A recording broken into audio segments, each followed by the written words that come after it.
Hey everybody, it's Missy. It's April. And this is SheelaNaGig.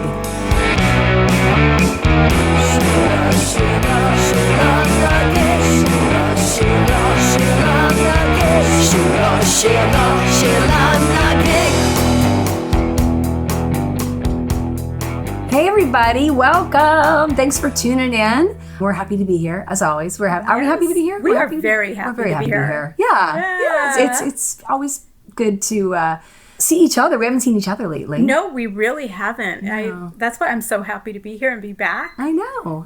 It's all is well. Each week here at the SheelaNaGig podcast, of course, we explore our own SheelaNaGig, a woman whose strength, perseverance has led her to greatness, somebody who empowers us. It could be somebody you heard of. Or somebody you haven't heard of. Yeah, and we feel like you should know more. Or sometimes we retell those stories too. Yeah, sometimes we think we know a Sheela, but we just really don't have some important information about her. That's right.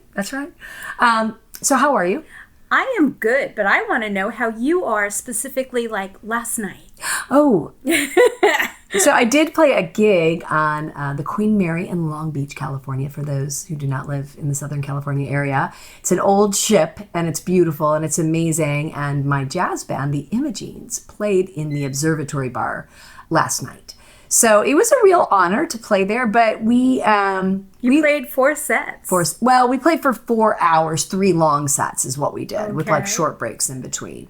So most of our sets were over an hour. And it was just great. It went great. We were nervous. We learned a lot of new songs for the gig, but I feel like it went over really well. And thanks to all of my friends who came. It was so amazing. I had so many friends come. So I was really, really honored by that. And it was great. It was like a really good experience. And they've already asked us back. So yay! Yay! Congrats on that. Little side note, this is kind of funny because one of the songs we were working on, which we didn't have to do, thank God. We had like and in the end, we didn't have to do everything we knew, which was nice because we got to kind of select. There's a few you do, but they're not your favorites. Fever. Everybody does Fever. It's just so overdone. And there's this verse in Fever, which is Captain Smith and Pocahontas had a very mad affair. Yes. And that would be hard for you to sing after you I told the band right for that, I'm like, I'm cutting this verse. If we're doing this song, I will not sing this faulty verse. And maybe you should listen to the SheelaNaGig podcast. Right. For those of you who don't know what Missy's referencing, she did a whole segment on Pocahontas, and it was pretty eye-opening. Yes, it was. I'm getting ready for my St. Patrick's Day shows now. That's right. One last weekend. We have one tomorrow. We have one on Sunday back at the Queen Mary. One on Monday, 2 on Tuesday. So, oh my goodness. 'Tis the season for Irish music. Season. Yes, because Missy has both a jazz band and an Irish band. No, I'm trying to get my originals band, Nellie Bly, back on track. So we'll see. But we're doing. I decided I wanted to mix it up a little bit today. Yeah. I'm mixing it up a little bit. Well, please do. Mix it up. What you got? Well, I'm an Aries. Mm-hmm. Yes. So this is my time. This is my time. I'm an Aries. Moving into it. And I realized there's a lot of women in history, a lot of just women, I should say, that are Aries that I really admire. Oh, so we're going to have the I Admire Aries Women Day. Yeah, kind of. Okay. Yeah. Bring it. And, I just, there are a lot of, just some hella Aries Sheelas. Well, can I say something on a personal note? Yeah. That my 2 closest friends, which is you and Faith, are both Aries. So I have to say I'm kind of drawn to Aries too, especially Aries women. It's so funny. And I'm drawn to Virgos. Yeah, yes. But these are women that you've heard of these women mostly. Like these are women you've heard of, but it never hurts to shine a little bit more light and to just kind of talk about these courageous and accomplished women. So, okay. All right. So you ready? I'm ready. Okay. So let's talk about Aries women to start with, according to astrological tradition. Okay. Yes. So Aries women are described as fiercely independent with excellent organizational skills. Often capable of finishing several things at once before lunch break. Now, that part is true. But if you have ADHD, what if you're an Aries woman with ADHD like me? Well, that may be true, but my favorite saying about Missy is she can get 10 pounds of shit into a 5-pound bag. Okay. And I feel that way about everything. Like she just walks into a mess and within a very short period of time, it's all organized and cleaned up. How she does it, I have no idea. That's true. I'm better with other people's shit than my own shit, I will say. But you're good with shit. Yeah, I am good with shit. Yeah. And it actually excites me. Yeah, and she loves to organize shit. I just helped April with the project, and she was so overwhelmed. I couldn't stand it. And I walked in, and I was like, oh, "This is so exciting!" And she had it under control. So I guess that is organization. Yeah, that is organization. That's organization, right? And things I like, things that I like. Yeah. I'm just always, I always feel like I'm super blessed with an exorbitant amount of energy. That is true too. And I know a lot of Aries who have a lot of energy, so I don't know if that's an Aries thing. But anyway, also those born under this fire sign possess youthful energy, there we go, regardless of their age, and quickly perform any given task with a natural leadership quality. Don't know about that. Yes, I would agree. My 2 Aries, that was definitely apropos, and you're one of the 2. Okay, well, thank you. It's also said that Aries women are passionate risk takers and laugh in the face of danger because they are fearless and they never back down from a challenge. I would say that's true. Is that true too? Yeah.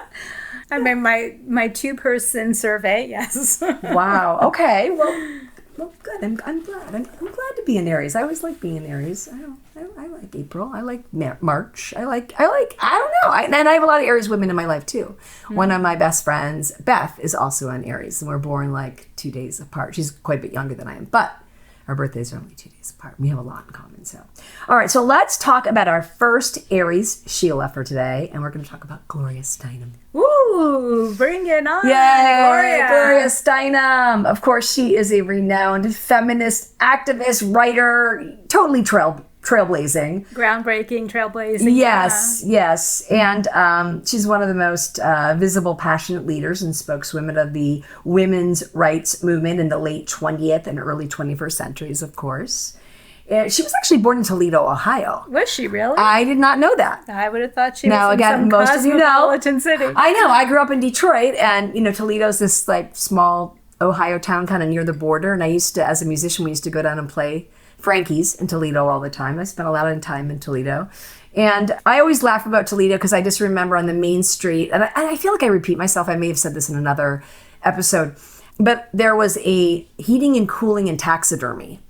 And they had all kinds of, like all these heating and cooling units, but then they also had like stuffed raccoons like poking their heads out in between. And we'd go there, after a gig, and we'd all be drunk just staring at the taxidermy animals and the heating and cooling units. It was very surreal. Yeah, but anyway, that's where she grew up. And I had no idea. And she was born on March 25th, 1934. It's the same year my mother was born, actually. And she spent her early childhood in Toledo, but she also spent her early childhood in Clark Lake, Michigan. Oh. Which, again, the Michigan connection, I had no idea. Right. I knew I liked Gloria Steinem, see? Because she came never. Yeah. So her family operated actually a summer resort there. So they spent their summers operating this resort in Clark Lake, Michigan. And she was the second child and the daughter of Leo and Ruth Steinem, and her father worked as a traveling salesman.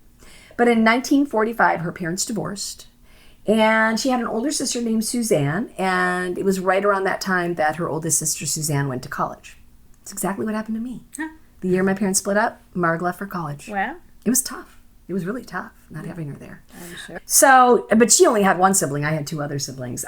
But she was 11 years old at that time. Oh, wow.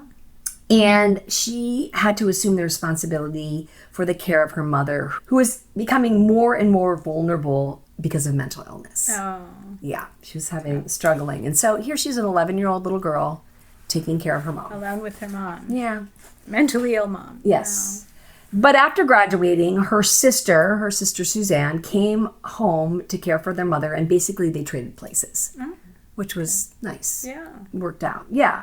So at this point, Steinem attended Smith College in Massachusetts, where she studied government, and she graduated magna cum laude in 1956 and earned the Chester Bowles Fellowship, which enabled her to spend 2 years studying abroad and researching in India. What did she research? That's a good question. I don't know. We'll have to look that up, Okay, April. all right. I have to tell you something. In this episode, because I did several Sheilas, I had to resist the temptation To go down rabbit holes. holes. And it was very hard for me. I bet. But I know it. I wanted to squeeze in several. Okay. So, my normal thing is to do all those rabbit holes. Yep. I didn't do a lot of rabbit holes. I'm proud I'm of just you. getting the information. I did visit quite a few sources for each, but I didn't go down too many rabbit holes. So this is something we should look into. Okay. Okay. But her time abroad actually is what inspired an interest in grassroots activism, which would later, of course, manifest itself into her work with the women's liberation movement and the Equal Rights Amendment. And in 1960, she decided to move to New York City, where she wrote freelance for Life magazine, Esquire, Glamour, and many other newspapers and magazines. And she also co-founded New York Magazine in 1968 and served as its political columnist until 1972. She was active in various civil rights and peace campaigns in the 1960s and 70s, including United Farmer Workers, Vietnam War tax protest, and Committee for the Legal Defense of Angela Davis. She also participated in the political campaigns of Robert Kennedy, Shirley Chisholm, and others. And in 1971, with several other women, she founded Ms. Magazine. And since that time, Steinem has devoted her career to writing, editing, fundraising, and publicity on behalf of Ms. Its allied organizations, such as the Ms. Foundation for Women, the Free to Be Foundation, and the Women's Movement more generally. A collection of Ms. articles and other work was published in the best-selling book, Outrageous Acts and Everyday Rebellions, in 1983.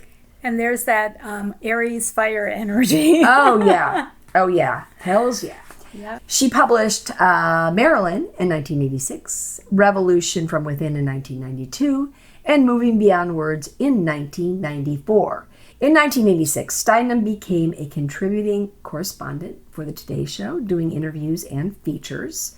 And she also helped to found the Women's Action Alliance and the National Women's Political Caucus. She co-founded the Women's Media Center, too, in 2004. She's amazing. Yeah, she's just a Never stops and still right. doesn't stop, right? So she was the president and co-founder of Voters for Choice that merged with the Planned Parenthood Action Fund for the 2004 elections. And she was the co-founder and serves on the board of Choice USA, which is now called URGE. She is the founding president of Ms. Foundation, as we talked about before, and founder of its Take Our Daughters to Work Day. Ah, yes. I didn't know that she started that. I didn't know that, but it's not surprising. No, you're right. You're right. Yeah. And she was a member of the Beyond Racism Initiative. She's currently working with the Sophia Smith Collection at Smith College on documenting the grassroots origins of the U.S. women's movement on a center for the organizers in tribute to Wilma Mankiller. Oh, wow. Principal Chief of the Cherokee Nation. Which we covered in SheelaNaGig. We did. So definitely go check out Wilma Mankiller. Yeah. She's amazing. She was amazing. Yeah. Okay, so in 1993, Steinem was inducted into the National Women's Hall of Fame in Seneca Falls, New York. In 2014, she received the Eleanor Roosevelt Val Kill Medal Award. In 2013, President Obama awarded her the Presidential Medal of Freedom. And there are 2 book-length biographies of Steinem, to date, I should say. Carolyn Heilbrunn, The Education of a Woman, The Life of Gloria Steinem, was published in 1995. And Sidney Stern, Gloria Steinem, Her Passions, Politicals, and Mystique in 1997. Fantastic. Yeah. So, and I'm sure there'll be more. She's so prolific. Yeah. It's amazing. Yeah. Now, a little side note of interest, her paternal grandmother was named Pauline Perlmutter Steinem. She was the chairwoman of the Educational Committee of the National Women's Suffrage Association. Oh. She was a delegate to the 1908 International Council of Women and the first woman to be elected to the Toledo Board of Education. So she came from some real strong The apple does not fall too far from the tree. Right. And of course, lastly, and again, I feel like I repeat myself. I mean, this is our 75th episode. Yeah. Oh my gosh, you guys, we've done 75 episodes. That's amazing. It is amazing. Yep. It's crazy. I overuse that word, but it is. It's crazy. It's awesome. I concur. It's crazy. It's crazy. I'm really proud of us. 75 episodes. We should have said that at the beginning. We didn't. Anyway, hopefully you're still listening. Anyway, like I said, I sometimes repeat myself. I realize that, but after 75 episodes, you just can't remember everything you've said. And like I said, I think I've told this story before, but I'm going to tell it again. So, my friend Danny and I were asked to be the head bartenders for Gloria Steinem's 80th birthday party. Did, but go for it. So as somebody, an artist, musician, my whole life I've done, bartending, waiting tables, and I still, to this day, if I get a gig, catering or something or bartending, I'll take it. Why not, right? So I don't know. Danny actually got us this gig, but we were the head bartenders, and Danny had not really bartended. I don't even know how she got this gig. But anyway, we had to make all these very special, we had to marinate all these these vodkas, very expensive vodkas ahead of time. It was a big deal. We hired a staff of, people to serve drinks. And it was at this beautiful mansion. It was at, I believe, Sharon Stone's mansion. And, we got there and we had to set up our bars, and there was, going to be a lot of famous people, and we were nervous, but, I felt like we prepared really well. And we get there and they say, oh, by the way, there's a cocktail hour. And we're already set up outside completely. There's a cocktail hour in the house from 5 to 6. And we're like, nobody ever told us. And I said, a cocktail hour? Wait, are you kidding me? We have to run. Yeah. So we thought, okay, we're just going to have to run cocktails in back and forth, into the house, which, we're talking a very large house. You have to run pretty far back and forth. We would have set up a smaller bar inside. How do we know? You would have planned it better. Right. So we're like, we can do this. We got it. So the other thing I found out, what I realized is not everybody was good at carrying trays, but I was really good at it because I always have been good at carrying trays. And so I go in there for my first stint. I've got, a whole tray full of cocktails, our specialty cocktails. And I walk in and there's all these famous people. I'm looking around like, oh my gosh, there's all these famous people. And, I have maybe, 8 cocktails on my tray. And I'm, passing out the cocktails. Here you go. And then I go out the back door to get more cocktails. And the guard stops me and he says, you can't go back in. He says, there's no ins and outs. And I said, no, you don't understand. I'm part of the bar staff, and it's happy hour, and I need to go back out to our bar. He's like, I'm sorry, but we're not permitting any ins and outs. That's what we've been told, and we're not doing it. And I call Danny and I say, Mayday, Danny, I need cocktails stat. Like, they will not let me back out to get cocktails. She's like, what are you talking about? So she's talking to all these people. I'm talking to all these people. Nobody is budging. We can't get a single person to listen to us. And so all these people are like, oh, it's so hot. Is there any water? Yeah. And I'm like, oh my God. I run into this giant kitchen. I have no idea where anything is. And I find these crystal goblets, these lead crystal goblets that weigh 5 pounds each. And I put a bunch of, I can barely carry it. I'm like Igor. I'm limping along with this tray of and I fill them all up with water. And I walk, I'm like, would anybody like some water? I'm sorry, cocktails are coming. Are there more cocktails? What's going on? Isn't this a cocktail hour? Yes, they're coming. Sorry. And I'm just going back and forth with these giant goblets of water that, like I said, weigh 5 pounds each. And question. Yeah, what does this have to do with Gloria Steinem? You left that part out. Well, no, I said it was her 80th birthday. Oh, did you? Yes. Okay, I lost that. No, we are working her 80th birthday party. Okay. And we're trying to make this, we're festive so honored to be fun, there. Right? Yeah.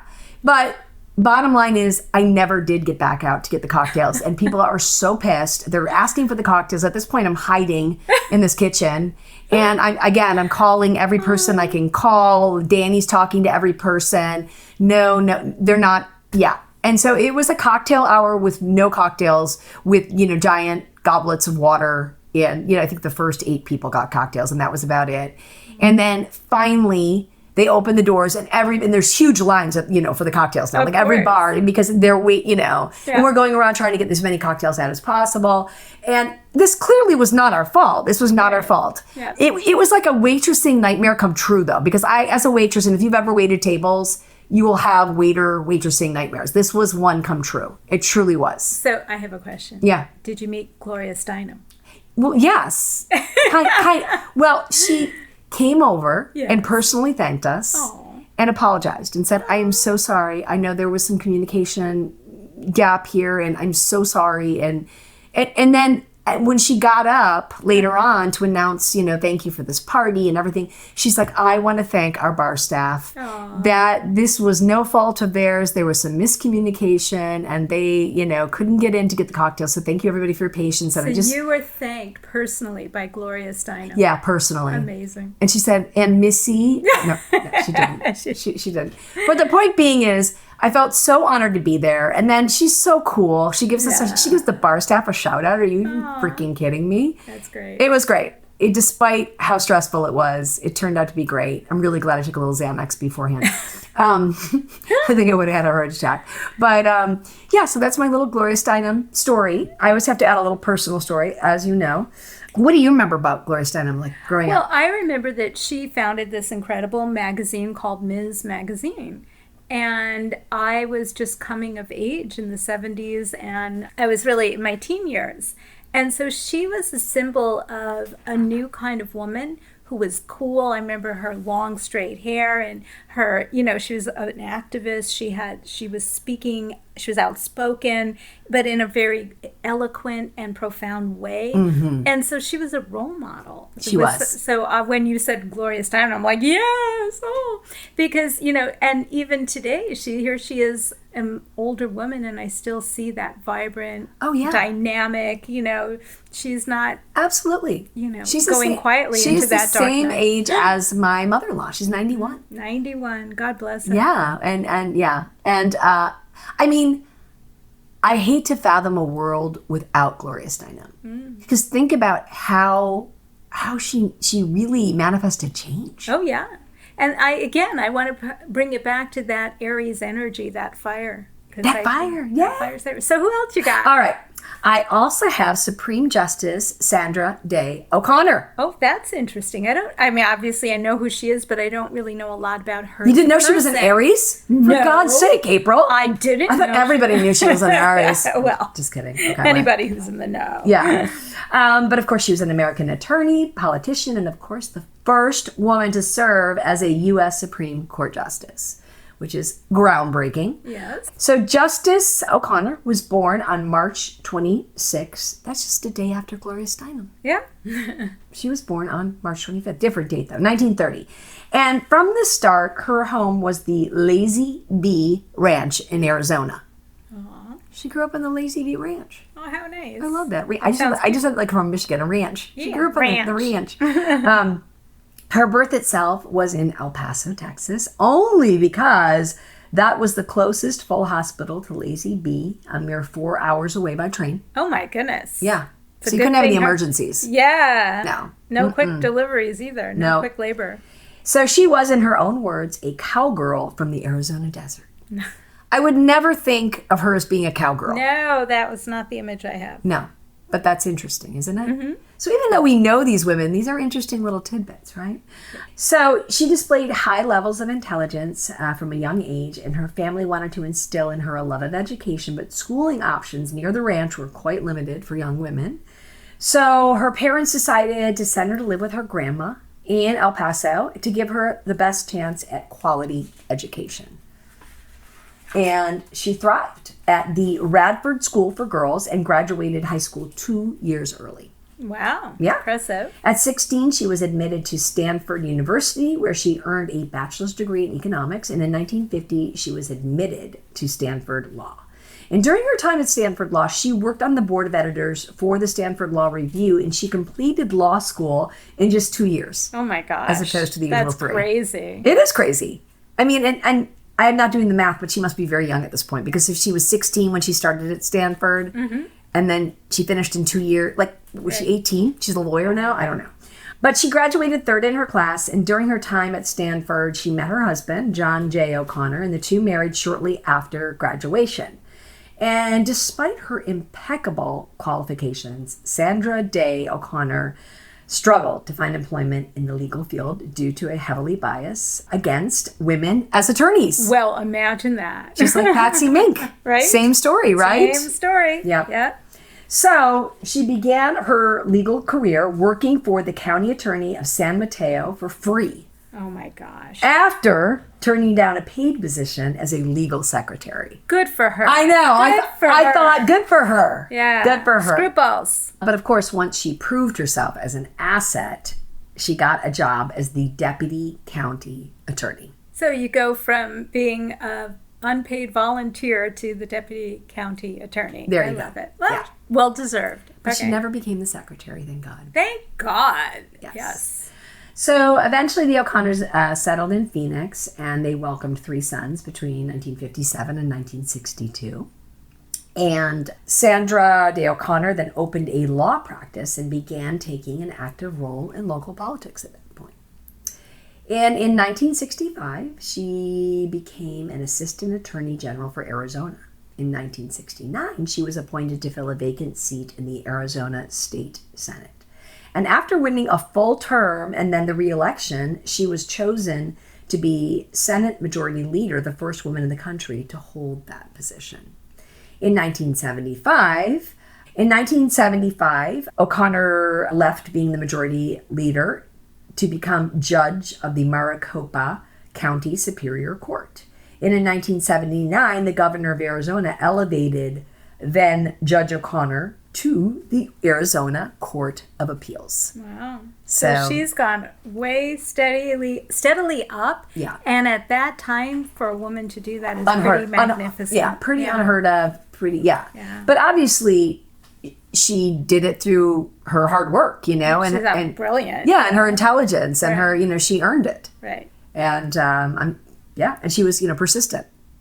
That she didn't take a job as a secretary. Right. Yeah, right. The Aries energy. That's right. So she was the founder of both the Arizona Women Lawyers Association and the National Association of Women Judges. And in August of 1981, of course, President Reagan nominated Sandra Day O'Connor to the Supreme Court of the United States.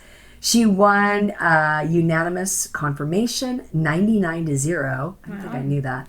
Thus becoming the first woman on the Supreme Court, serving for 24 years. How nice. Yeah. That's what we think about when we hear her name. And it's so amazing. But there's this whole backstory of how she got there. Mm-hmm. So she didn't step down until 2006. And it was primarily to care for her husband, John, who was suffering from Alzheimer's at that point. She felt she could no longer balance her demanding role with his care needs, and it was a decision she later noted was difficult but necessary for her family. Mm-hmm. So following her retirement from the court, and that was on January 31st, 2006, Justice O'Connor remained active as a tireless advocate for judicial independence and the rule of law throughout the world. And in recognition of her lifetime accomplishments, President Barack Obama awarded Justice O'Connor with the nation's highest civilian honor, the Presidential Medal of Freedom, on August 12th, 2009. Sadly, she passed on December 1st, 2023, but, creating, of course, quite a legacy and leaving her mark. Absolutely. Yeah. Absolutely. Yeah. Nice. I love hearing about these women who just fought so hard and just, believed in themselves and were able to keep going. Yeah. Despite and on her own merits. the man trying to hold them down, right? Definitely. Okay, so another kick-ass Aries Sheela is Delores Huerta. Of course. Of course she is. Delores Huerta. We did. We covered her in episode 20. Mm-hmm. And definitely worth a listen, I'm going to say. I personally think all of our episodes are worth a listen. But if you haven't already heard this episode, we would love for you to listen and to let us know what you think. And, without giving too much away, because we do want you to listen to the episode, I will just kind of mention that, of course, we've all heard of Cesar Chavez, but not nearly as many of us have heard of Delores Huerta. And she worked side by side with Chavez. And was as accomplished and as dynamic and as brave and as persevering. Yep. And brilliant. If not more so, right? Yeah. And in fact, civil rights icon Huerta stands as one of the most influential activists and labor organizers of the 20th century. She and Chavez co-founded the United Farmer Workers in 1962 as the Black civil rights movement was gaining serious momentum. Their work spotlighted the ongoing civil and humane rights struggles of the largely Latino farm worker community. And in addition to helping organize the 5-year Delano grape strike, she directed the successful national grape boycotts that in 1970 forced California growers to pay higher wages and offer better working conditions to farm workers. Go, Delores. I remember you remembered that. Yes. Do you remember not eating grapes? Yes, absolutely. Yeah. Yep. I don't quite remember that, but I would have been really? 2. I mean, in 1970, I would have been 2, so chances are, yeah. I remember hearing about it, but I don't remember it. Yeah. Oh, yeah. But her decades-long fight for economic justice for farm workers remains just part of her legacy. She's pursued civil rights gains for all marginalized groups and continues to this day. And she does a lot of, women's work as well. She's constantly trying to break down those barriers for women activists. She's a tenacious labor leader, community organizer, negotiator, lobbyist, and anti-decriminalization champion. Yay! And remember how we found out that, I didn't even realize it, but she was the speaker at our neighbor's at UCLA at her commencement speech. Oh. She did the commencement speech for the, it was right for, around. Yeah, it was for Latino students. Right. And we got invited, and she was such a wonderful speaker. And then I was talking to my friend about how we had just done an episode on Delores Huerta, and she goes, "You were there. Remember when I graduated?" I was like, "Oh my God, that was her. That was her. That was her." Oh my gosh, I'll never forget. Oh. But when President Barack Obama awarded Huerta the Presidential Medal of Freedom in 2012, he summed up her accomplishments in this way: "She has fought to give more people a seat at the table." I love that. That's beautiful. Simple but well put. Mm-hmm. Yes, absolutely. And so, few more here, but when we talk of women in history, we sometimes forget that this, includes some very iconic women artists as well. And we certainly talked about some of those artists too on the SheelaNaGig podcast, such as our recent episode number 72, where we talk about Jean Iberton. And we've also talked about Gwen Frostic, Margaret Keane, Zelda Fitzgerald, Rose O'Neill, and others, but I don't think we've talked enough about musicians, although you did an episode on Gladys Bentley, episode 34, which was really awesome. But I'm realizing, kind of like looking through, I'm like, I'm a musician. Like, I'm a singer. We've been a little thin on. Yeah, we've been a little thin on those. Musicians. So I would like to recognize a few amazing musician singers who are also Aries. Go for it. Growing up in Detroit, of course, I want to talk about no other than the very iconic Diana Ross. Yes. Oh. Didn't you see her in concert recently? I did. I saw her at the Hollywood Bowl, and then soon after that, we went to Michigan, and we went to the Motown Museum. Museum. I made you guys go. Yes, Missy and sister, we went, and we had such a great time. It was really amazing. And they brought me back a kick-ass T-shirt. Yeah. The least we could do. I would say it's a spiritual experience. Yeah, it is a spiritual experience. So I didn't know Diana Ross was an Aries. She's an Aries, She was born on March 26th, the same date as Justice Sandra Day O'Connor. Wow. Same day. Born on the same day. Yeah. In 1944. And she was born Diane Ernestine Earl Ross. Well, no wonder she dropped a few middle names. Yeah. It's so funny. I love that name, Ernestine. And I remember when we, brought Ellery home, and I wanted to name, first I wanted to name her Ernestine. Oh my God. I loved the name Ernestine. Thank you for not doing that. And Mike's like, we are not naming her Ernestine. It's like an old lady name. She's not going to be named. I'm like, we'd call her Ernie. He's like, no, absolutely not. But yay, Mike. Yeah. But Diana Ross was one of 6 children. And her mother had named her Diane, not Diana, but there was a typo on the birth certificate that led to the name Diana. Oh, that's funny. But apparently in her life, people who are close to her still call her Diane. Yeah, which I thought was kind of interesting. But she was raised, again, in Detroit in the Brewster Douglass housing projects. And although her family was a close and loving family, she didn't have the easiest of childhoods. She grew up in, pretty serious poverty, especially with 6 kids. Oh, yeah. And her mother contracted tuberculosis, having to go, down south and stay with relatives. So there was a lot of, kind of in and out of family members taking care of the kids. There's some instability going on. And she also had to live in the very crowded projects of Detroit that were not super well kept. And she had to witness a traumatic neighborhood death of 3 of her friends as a child as well. Oh, how horrible. It's a really sad story. I don't think I should even bring it up. But yeah, I won't tell, but she did. And that's something that stayed with her, to this day. Sure. She's talked about it in interviews for the rest of her life. Yeah.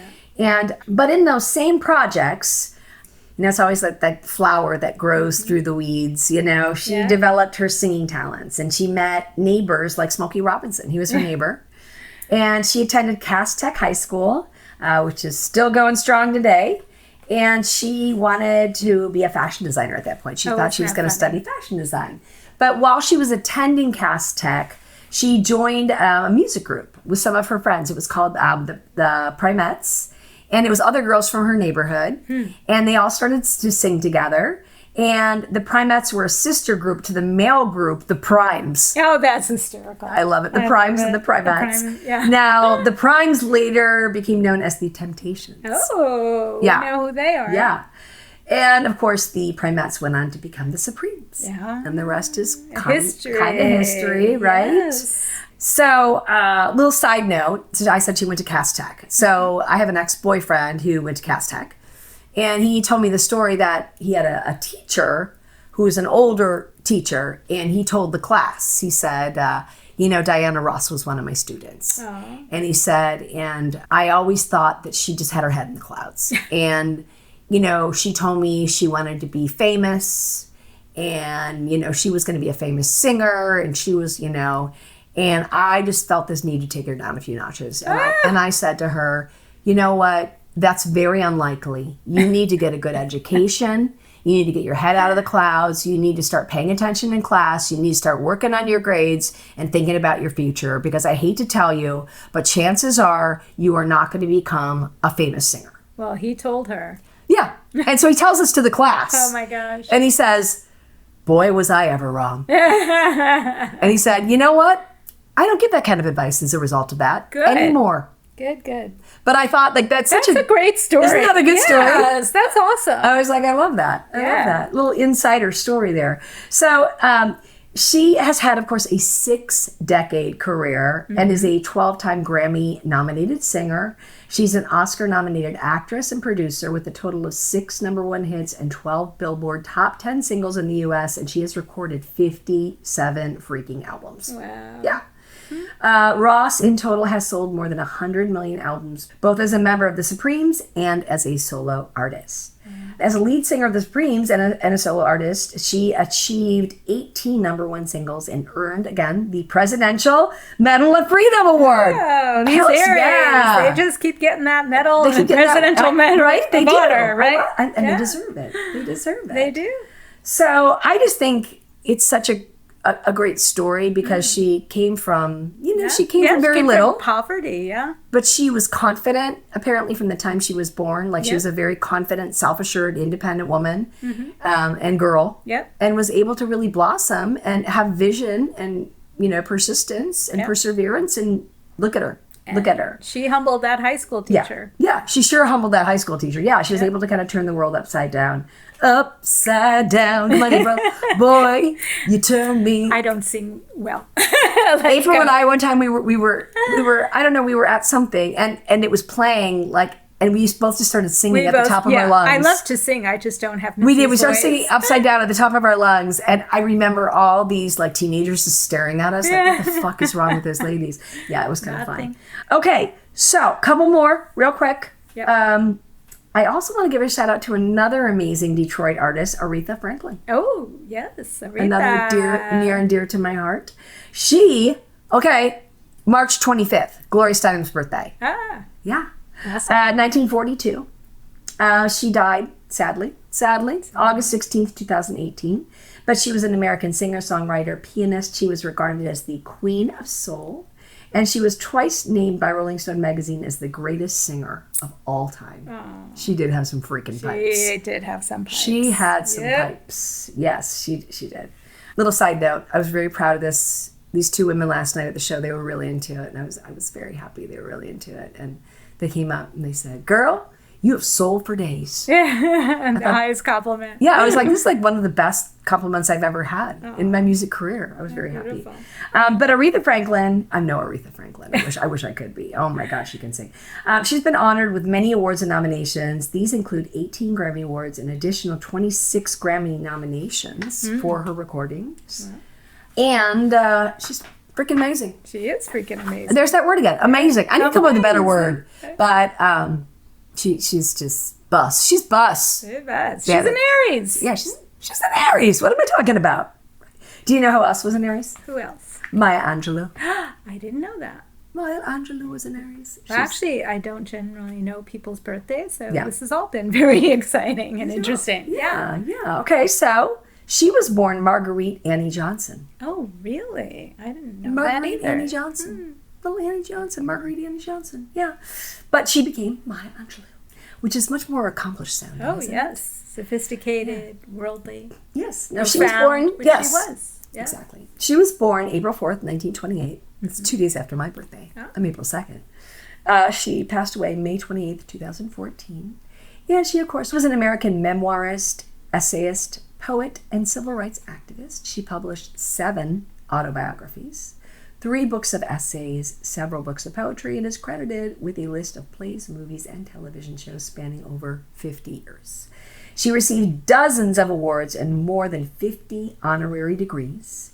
And her series of 7 autobiographies focus on her childhood and early adult experiences. The first, of course, is I Know Why the Caged Bird Sings, 1969, probably her most famous book. Yeah. Tells of her life up to the age of 17 and brought her to international recognition and acclaim. Beautiful. And again, a woman who, really rose. And shine. Yeah. There was something about her that always glowed. Yeah. And I don't think she came from a lot. So I think that, these stories are pretty inspiring. Yes. Yes. So go Aries. Yay, Aries power. And please, we would like you to share some Aries with us. Now, could you just respond with some of your favorite Aries? We would love to hear that. We're always looking for the conversation. Absolutely. What are we looking to do? We're fighting the fight and shining the light. Oh, you I almost had it. You almost I had almost had it, but I screwed it One up. day we're going to get our own slogan correct. Right. Oh my gosh. But yeah, so we want to hear from you. We love that you're listening. A little bit shorter episode today, but And if you're an Aries, happy birthday. happy birthday. Enjoy your freaking birthday. I'm darn glad you were Absolutely. born. That's what I'm going to say. There Darn we glad go. you were born. And until next time, be well, do well. Thanks. Thanks. Bye. Bye.